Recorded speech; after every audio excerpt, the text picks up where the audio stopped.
आप सभी को नमस्कार। आज मैं आप सभी के समक्ष सूर्य देव के पुत्रों के बारे में जानकारी लेकर आई हूँ कि सूर्य देव के 4 सबसे शक्तिशाली पुत्र जिनसे सारा संसार भयभीत होता है। तो श्रवण करते हैं। कोई जीवन देता है तो कोई हर लेता है प्राण। सूर्य देव को सृष्टि का जीवन दाता माना जाता है। सारे जगत को चलाने वाला और अपनी रश्मियों के तेज से ब्रह्मांड को प्रकाशित करने वाले सूर्य देव के बगैर जीवन की कल्पना संभव नहीं है। कई पौराणिक ग्रंथों में सूर्य देव का महिमा मंडन किया गया है और सृष्टि के साथ उनके संबंध की विस्तृत व्याख्या की गई है। धर्मशास्त्रों में सूर्य देव की उत्पत्ति के अनेक प्रसंग दिए गए हैं। शास्त्रोक्त मान्यता के अनुसार भगवान सूर्य महर्षि कश्यप के पुत्र हैं और उनकी माता का नाम अदिति है। अदिति पुत्र होने के कारण उनका एक नाम आदित्य हुआ। सूर्य देव का विवाह विश्वकर्मा की पुत्री संज्ञा से हुआ है। उनकी एक और पत्नी छाया है। भगवान सूर्य की कुल 10 संतानें हुई। इनके पुत्रों में यमराज और शनि देव हैं। इसके अलावा यमुना, वेवस्वत, मनु, तप्ती, अश्विनी भी सूर्य देव की संतानें हैं। इस तरह संज्ञा से सूर्य को जुड़वा अश्विनी कुमारों के रूप में 2 बेटों सहित 6 संतानें हुई, जबकि छाया से सूर्य देव की 4 संतानें हैं। यमराज सूर्य के सबसे बड़े पुत्र और संज्ञा की प्रथम संतान है। देवी यमुना सूर्य देव और संज्ञा की दूसरी संतान है, जो माता संज्ञा को सूर्य देव से मिले वरदान के कारण धरती पर नदी रूप में प्रकट हुई। वेवस्वत मनु सूर्य देव और संज्ञा की तीसरी संतान है। वेवस्वत मनु प्रलय के बाद संसार की रचना करने वाले पहले पुरुष बने और उन्होंने मनु स्मृति की रचना की। इस तरह सूर्य और छाया की पहली संतान शनि देव है, जिनको न्यायाधीश और क्रमफल प्रदाता कहा जाता है। महादेव के वरदान से वो नवग्रह में सर्वश्रेष्ठ स्थान पर नियुक्त हुए। सूर्य और छाया की दूसरी संतान तप्ती है। तप्ती का विवाह सोमवंशी राजा संवरण के साथ हुआ। कुरुवंश के संस्थापक कुरु इन दोनों की ही संतान थे। सूर्य और छाया की तीसरी संतान विष्टि ने भद्रा नाम से नक्षत्र लोक में प्रवेश किया। भद्रा भयंकर रूप वाली कन्या है और शनि की तरह ही इसका स्वभाव भी काफी तीखा है। भद्रा के स्वभाव को नियंत्रित करने के लिए भगवान ब्रह्मा ने उन्हें काल गणना या पंचांग के एक प्रमुख अंग विष्टिकरण में स्थान दिया है। सूर्य और छाया की चौथी संतान सावर्णी मनु है। वेवस्वत मनु की ही तरह वे इस मनवंतर के बाद अगले यानी 8वें मनवंतर के अधिपति होंगे। हिंदू धर्म में यमराज को मृत्यु का देवता माना जाता है। यमराज व्यक्ति की आत्मा को उसके कर्म अनुसार मृत्यु के बाद उपयुक्त स्थान प्रदान करते हैं। यानी कि अगर किसी व्यक्ति ने अच्छे कर्म किए हैं तो उसकी आत्मा को स्वर्ग में स्थान प्राप्त होगा। वहीं अगर किसी व्यक्ति ने बुरे कर्म किए हैं तो उसकी आत्मा को नरक की प्रताड़ना भोगनी पड़ेगी। यमराज न सिर्फ व्यक्ति को मृत्यु देते हैं बल्कि मृत्यु के बाद की यात्रा भी वही तय करते हैं। लेकिन क्या आप जानते हैं कि आखिरकार यमराज मृत्यु के देवता कैसे बने? यमराज को मृत्यु का देवता बनने से पहले खुद मरना पड़ा था। पृथ्वी पर मृत्यु का चक्र भोगने के बाद ही यमराज को मृत्यु के देवता का पद प्राप्त हुआ था। कैसे बने सूर्य पुत्र यम मृत्यु के देवता? जाने ये रोचक कहानी। पौराणिक कथा के अनुसार एक बार यमराज और शनि देव में युद्ध छिड़ गया था। अपनी अपनी माताओं के अधिकार के लिए दोनों भाई आपस में लड़ पड़े थे। कई महीनों तक युद्ध चलता रहा और शनिदेव और यमराज के बीच का युद्ध भयंकर मोड़ लेने लगा। सूर्य देव समेत सभी देवताओं ने इस युद्ध को रोकने का प्रयास किया, लेकिन सभी विफल हो गए, क्योंकि शनिदेव को बाल्यावस्था से ही महादेव का आशीर्वाद और उनकी कृपा के साथ साथ उनके द्वारा दी गई दिव्य शक्तियां प्राप्त थीं। लिहाजा शनिदेव ने यमराज को परास्त कर दिया और उन्हें अपने दंडास्त्र से मृत्यु के घाट उतार दिया। अपने पुत्र की मृत काया को देखकर सूर्यदेव अत्यंत विचलित हो गए। सूर्यदेव और उनकी दोनों पत्नियां देवी संज्ञा और देवी छाया ने महादेव का आवाहन किया और महादेव के प्रकट होने पर उनसे पुनः यम को जीवित करने का आग्रह किया। महादेव ने सूर्यदेव की प्रार्थना को ठुकराते हुए उन्हें यह समझाया कि मृत्यु अटल सत्य है और एकमात्र उनके पुत्र के लिए वह इस सत्य को परिवर्तित नहीं कर सकते हैं। तब शनिदेव ने स्वयं महादेव से प्रार्थना की और उन्हें यम को जीवित करने के पीछे का ठोस कारण भी बताया। शनिदेव ने भगवान शिव को कहा कि एक माह के बाद मृत्यु के देवता का दायित्व संभालने के लिए महादेव स्वयं देवताओं में से किसी का चयन करने वाले थे। इस चयन का आधार होता है मृत्यु के चक्र को पूरा करना। यम देवता सूर्य पुत्र हैं, किंतु उन्हें किसी भी प्रकार की देवीय शक्ति प्राप्त नहीं हुई थी। इसी कारण से वह अमृत से वंचित थे और उनकी मृत्यु हुई। इस तरह यम ने मृत्यु का चक्र सर्वप्रथम पृथ्वी पर पूरा कर लिया। इस आधार पर महादेव को यम को न सिर्फ जीवित करना चाहिए बल्कि उन्हें मृत्यु का देवता भी बनाना चाहिए।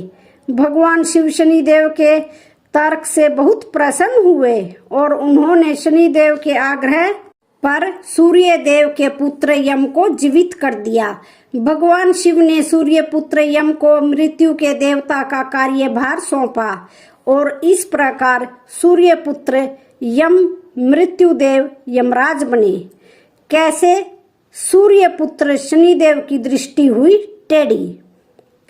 ब्रह्म पुराण के अनुसार शनिदेव भगवान श्री कृष्ण के भक्त थे और हमेशा उनकी भक्ति में लीन रहते थे।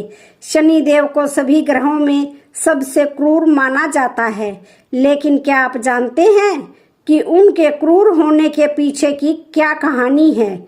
शनिदेव के जन्म के बारे में स्कंद पुराण के काशी खंड में एक कथा मिलती है कि राजा दक्ष की कन्या संज्ञा का विवाह सूर्य देवता के साथ हुआ था।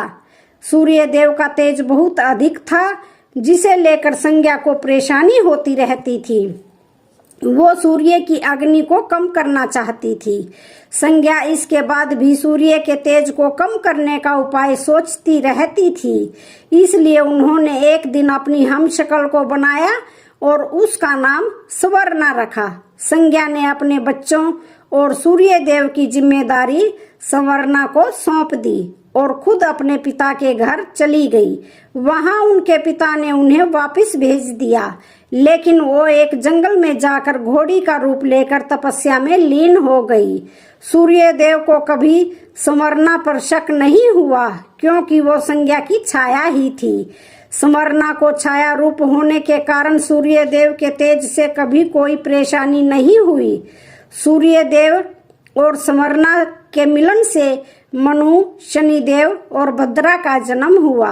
ब्रह्म पुराण के अनुसार शनिदेव के गुस्से की एक कथा है कि उनकी माता छाया पर सूर्य देव ने शक किया कि शनि काले हैं, इस कारण वो उनके पुत्र नहीं हो सकते हैं। इस बात से नाराज होकर शनि ने गुस्से से सूर्य को देखा, जिस कारण सूर्य भी काले हो गए और अपनी गलती का एहसास होने पर सूर्य ने माफी मांगी और फिर उन्हें उनका असली रूप प्राप्त हुआ। ब्रह्म पुराण के अनुसार शनिदेव भगवान श्री कृष्ण के भक्त थे और शनिदेव जब विवाह योग्य हुए तो उनका विवाह चित्ररथ नाम की एक कन्या के साथ हुआ। वैसे तो शनिदेव की पत्नी सती साध्वी और परम तेजस्विनी थी, लेकिन हमेशा शनिदेव कृष्ण भक्ति में लीन रहते थे और अपनी पत्नी को भुला बैठे थे। एक रात ऋतु स्नान कर संतान प्राप्ति की इच्छा लिए वह शनि के पास गई, लेकिन शनिदेव हमेशा की तरह भक्ति में लीन थे। वो प्रतीक्षा कर करके थक गई और उनका ऋतुकाल बेकार हो गया। क्रोध में आकर उन्होंने शनिदेव को श्राप दे दिया कि उनकी दृष्टि जिस पर भी पड़ेगी वो नष्ट हो जाएगा। ध्यान टूटने पर शनिदेव ने पत्नी को मनाने का प्रयत्न किया, लेकिन श्राप वापस नहीं किया जा सकता है। इसलिए उस दिन के बाद से शनिदेव किसी पर भी दृष्टि डालने से बचते हैं। नंबर 3, सूर्य देव के तेज से उत्पन्न हुए थे करण। जाने उनके सूर्य पुत्र बनने की रोचक कथा। भगवान सूर्य के तेज से करण का जन्म हुआ था। इसका जिक्र महाभारत और पौराणिक कथाओं में मिलता है। करण के सूर्य पुत्र कहलाने के पीछे बड़ी ही रोचक कथा है।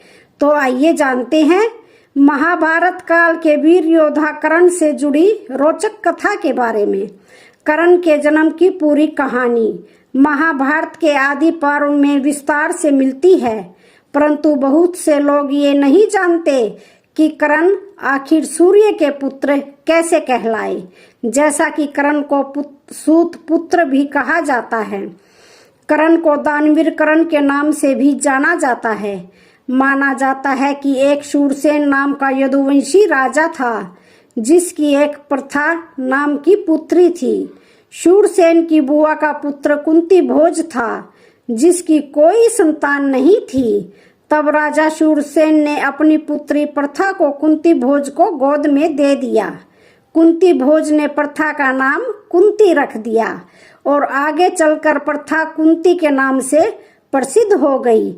कुंती बाल्यावस्था से ही ऋषि और मुनियों की सेवा किया करती थी।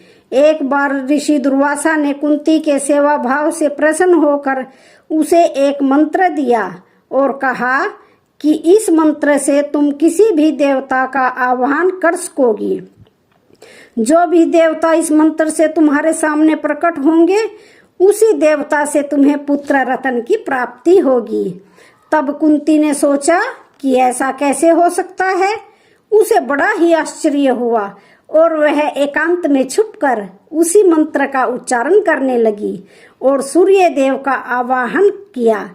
तब सूर्य देव कुंती के सामने प्रकट हो गए और उनके तेज से कुंती ने गर्भ धारण किया और एक बालक उत्पन्न हुआ। उसी बालक का नाम करण था। करण ने जन्म से ही तेजस्वी कुंडल व कवच धारण किए हुए थे। कुंती कुंवारी थी, तो समाज में कलंक और बदनामी के भय से उसने करण को टोकरी में छिपाकर नदी में बहा दिया था।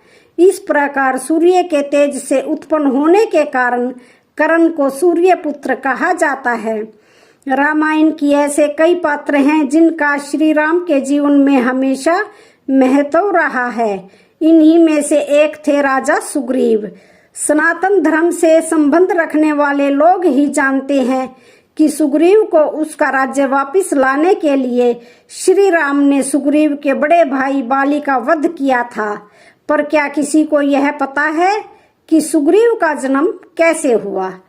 अगर नहीं तो चलिए आज हम आपको बताते हैं। कथा के अनुसार सरोवर से निकली मोहिनी के बालों से राजा बलि का जन्म हुआ था तथा गले से राजा सुग्रीव का। तो आइए जानते हैं इस पूरी कथा को। पौराणिक कथाओं के अनुसार सुमेरु पर्वत पर ब्रह्मा जी का घाट था, जो 100 योजन विस्तृत क्षेत्र में फैला हुआ था।